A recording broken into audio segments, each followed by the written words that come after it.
got a short cable. I think that's why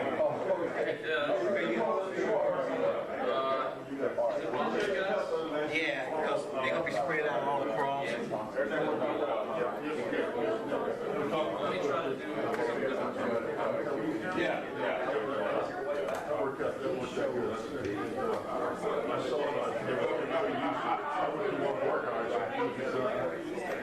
All right, man. You got audio too? Hear a little noise up there? Okay then. Hey, Jim. But everything see you. Yeah, man. I'm just,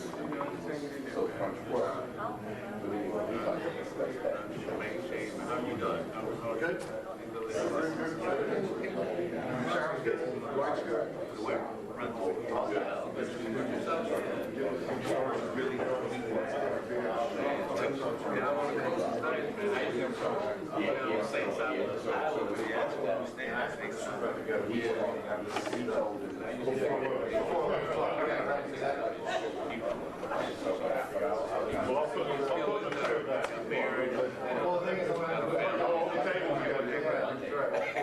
Never looked at it that way.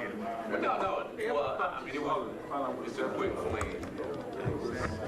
I should realize that I need to go back to high school. Yeah. Anybody need this anymore? Nope.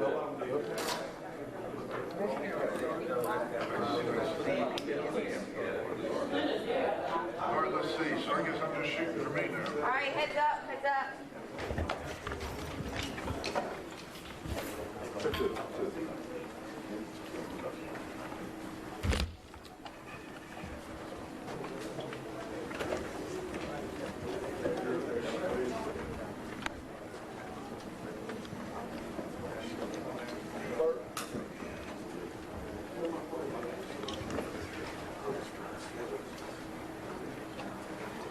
Good morning, everybody ready? Yes, sir. First of all, thank you for being here today. We're going to talk a little bit about our holiday plan. I'll talk about the Atlanta Police Department's holiday plan, and then, of course, Chief Baker will talk specifically around the police department and his fire department, and then Chief Labatt will talk specifically around the things that they are doing in corrections. So let me get started. Your safety is our #1 priority. The holiday season is upon us, as we are concerned about your safety. We're aware of the holiday season is open season for criminals. The Atlanta Police Department has a holiday plan in place to support criminal and crime reduction throughout our city. During the holiday season, normally there's an uptick in violent and also property crime, such as aggravated assault, burglary, larcenies from autos, and robbery. Criminals need to know that we will not tolerate crime in the city of Atlanta. We're actively utilizing all of our resources to combat crime, to include our state-of-the-art technology, directed patrol, and active community engagement. As a part of our holiday plan, the Atlanta Police Department will be in uniform and recognizable so that we can increase the visibility throughout the city. There will be a special detail in retail areas and pedestrian corridors throughout the city. Our officers will actively utilize more than 8,000 cameras integrated into the Video Integration Center in high crime areas as well as retail spaces. You will notice our motorcycles and mounted patrol unit will be visible actively patrolling. We will focus their attention in alleyways and side streets. We will also have units assigned to patrol the Beltline. Crime prevention inspectors will be in communities providing safety education tips to keep citizens informed about being safe while shopping at gas stations and convenience stores. We will also investigate establishments suspected of conducting illegal businesses, to include piracy and counterfeit goods, which tend to escalate during this time of year. Let me take a minute and talk about juvenile crime. We know young people will be out of school during this holiday period. Parents, we need you to monitor the activity of your children. It really does take a village to raise a child, and we need parents to take responsibility for your children. You know, it's sad to me that two young men, 15 and 16 years of age, were recently arrested, are now facing murder charges. This has to stop. Our data shows that when we look at kids young as 12 are committing criminal activities, and they're the driving force for repeat offenses in our city. We took a look at the 5 most egregious juvenile offenders out of 100, and they can frequently commit crime in numbers that are mind-boggling. 5 kids are responsible for more than 128 crimes and have 101 arrests between them. One juvenile has 45 arrests and committed 45 crimes in a 2-year time period. And during that time, they've been arrested 37 times. So we've got to do something about our juveniles.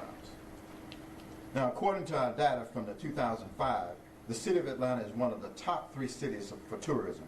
And we know people come to Atlanta to enjoy family, friends, and fellowship during the holiday. We urge citizens to visit, to adhere to the Clean Car Campaign by removing all valuables prior to exiting their vehicles. Officers routinely respond to reported of GPS units being stolen, tablet computers, purses, firearms, as other valuables are stolen from unattended vehicles. Make sure your store gifts and purchases are out of sight. Always be aware of your surroundings and call 911 to report any suspicious activity. Remember our See Something, Say Something campaign in the city. We urge citizens to monitor the Atlanta Police Department social media site, television and radio holiday safety tips, and update you from the Atlanta Police Department. The Atlanta Police Department is committed to doing our part to make this an enjoyable and safe holiday season. Safety is the best present that we can provide. So thank you for being here. I'm now going to turn it over to Chief Baker with the Fire Department. Well, good morning, everyone. Good morning. As we prepare to celebrate the upcoming holidays, we must remember that safety of ourselves and our families should be a priority during those preparations. Early planning will allow you to focus on spending time with your family and friends and to avoid the various tragedies and accidents that we have seen affect so many people in the past. I will be remiss not to talk about something that has been affecting the Metro Atlanta area and really all of Georgia over the last few months now. That being the extreme drought conditions that we are facing. For the past 3 weeks, the Atlanta Fire Rescue Department have been responding to numerous calls a day for brush fires and grass fires. We now send 2 fire engine and battalion car to grass fires and brush fire in the past where we normally just sent 1 engine to those calls. The increased response is due to the extreme dry conditions, which allow fires to spread much faster now. We want to make sure we get on top of this before it starts having a bigger impact on your homes and on your property. We take calls for outside burning of leaves and trash by individuals very seriously, and we will respond because trash burning and leaves burning inside the city limits of Atlanta is illegal. Let me give you some additional safety tips during this holiday season. There is absolutely no reason whatsoever, no reason, inside the city limits of Atlanta that every home should not have a working smoke alarm, smoke detector. The Atlanta Fire Rescue Department Community Risk Reduction Team is standing ready to provide free smoke alarms for all the residents of Atlanta. There's, again, no reason why every home in Atlanta should not have a working smoke detector, especially since the Atlanta Fire Rescue Department provides those for free. And we'll come out to your home and install those if you give us a call. We encourage every family to have a family fire protection plan in the case your home catches on fire. Have a plan how to get out and educate your children and loved ones on what to report once the fire takes place. Thanksgiving is coming upon us next week, and during Thanksgiving holidays, cooking fires are 4 times greater than any other time. Please do not leave your food unattended in the stove.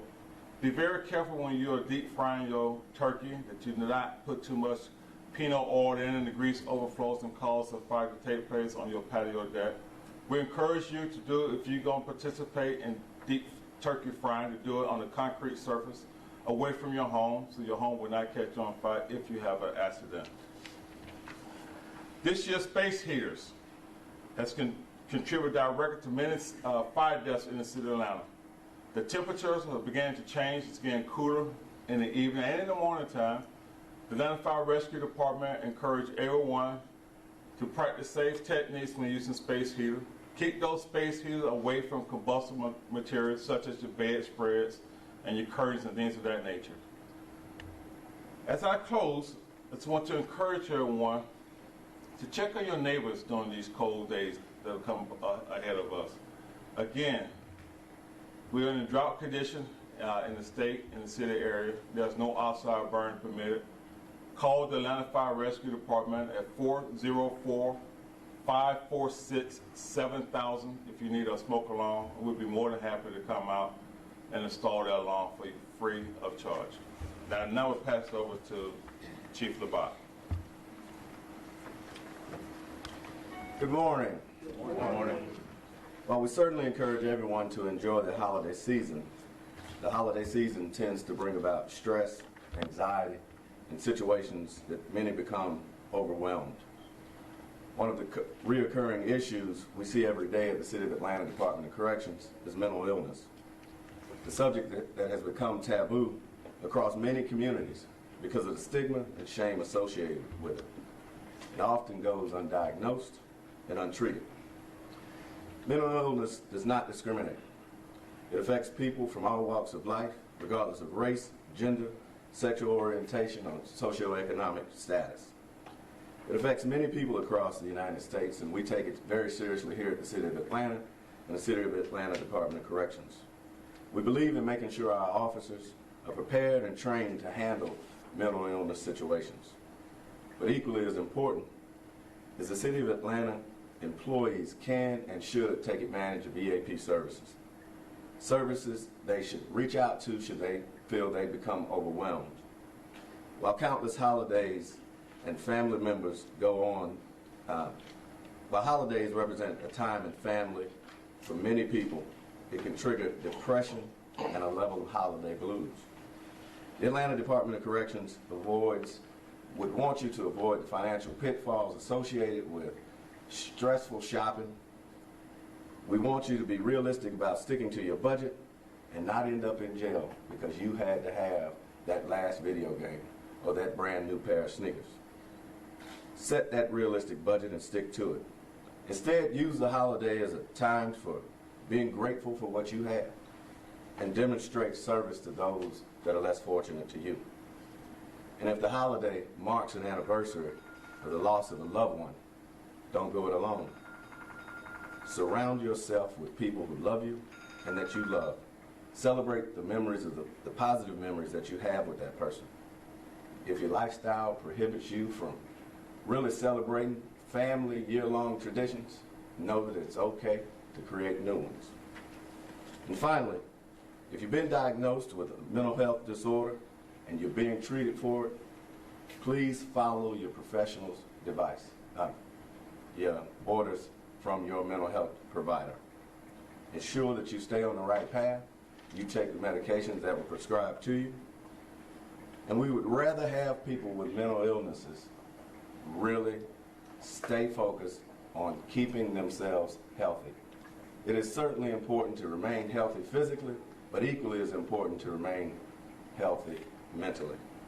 And please again, take advantage of your EAP services. And if you don't have EAP services available through your employer, please know that every county in the state has EAP services available to you.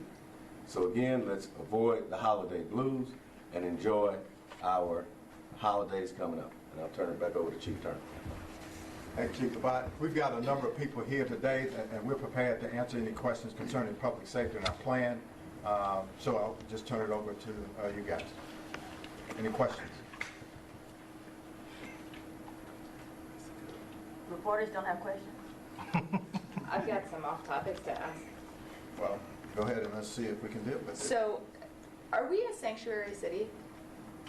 We are not a sanctuary city. Okay. Could you describe what our policy is regarding, you know, how we deal with people who might be undocumented when they're arrested? Well, you know, I'll tell you, what we do when individuals are arrested and that information is provided to our immigration service, and they deal with that as it is. We are not pursuing folk that are illegally in this city. That's not the practice that this city have ever taken, and we will not move in that direction.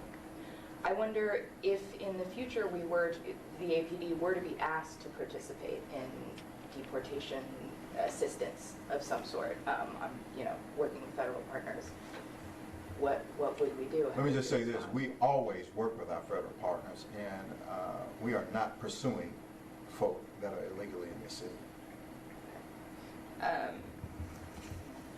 Chief, you mentioned the kid who was arrested 37 times. Is that the McDaniels you're talking about? No, these are other individuals, and I'm not at liberty to provide names because they are juveniles. Just know that I'm speaking facts, that the individual was arrested 37 times. Out of the 5 individuals that we looked at, been arrested more than 101 times. We've just simply got to do something about this juvenile challenge and crisis that we're facing. I will tell you that I've been honored to sit on the Governor's Criminal Justice Reform Committee, and we have not started to really kind of delve into the resources that's needed to try to change the lives of these young folk. That's what we need. I will tell you, you talked about the McDaniel brothers. We have spoken about the McDaniel brothers in this room multiple times over the last 2-3 years about crimes that they've committed. And we've looked for opportunities to go in and do some kind of intervention to change those kids' lives. And we've had those discussions in this room. And resources are literally the challenge. I will encourage anyone that as we wrestle with criminal justice reform, that we make sure that resources are available to change folks' lives. That is really the critical standpoint as we move forward, not just with juveniles, but as we move people back out of the prison onto the streets. Without resources, they are going to reoffend. Chief, let me ask you about that in the corridors and the shopping areas. Is there anything set up where, let's say, a shopper is able to have, if they see something, are you going to be so prevalent that they can get to an officer and say that, or a communication, a call box or something, where they can communicate that something doesn't feel right? Mark, let me just say this. You know that we will always encourage an individual to call 911. That's the safest way to get a police officer to you as soon as possible. Because we'll have more police officers out, that officer will respond quicker to that call than ever before, I believe. And so, now, I'm not saying that there are not safe or call boxes in the parking lots of retail spaces. They do have those, but those are not controlled or manned by the Atlanta Police Department. Those go to security. They would go to security. So we would encourage anyone that sees something suspicious and that they are in a crisis to call 911. Any more questions? All right, thank everybody for your time. Thank you all.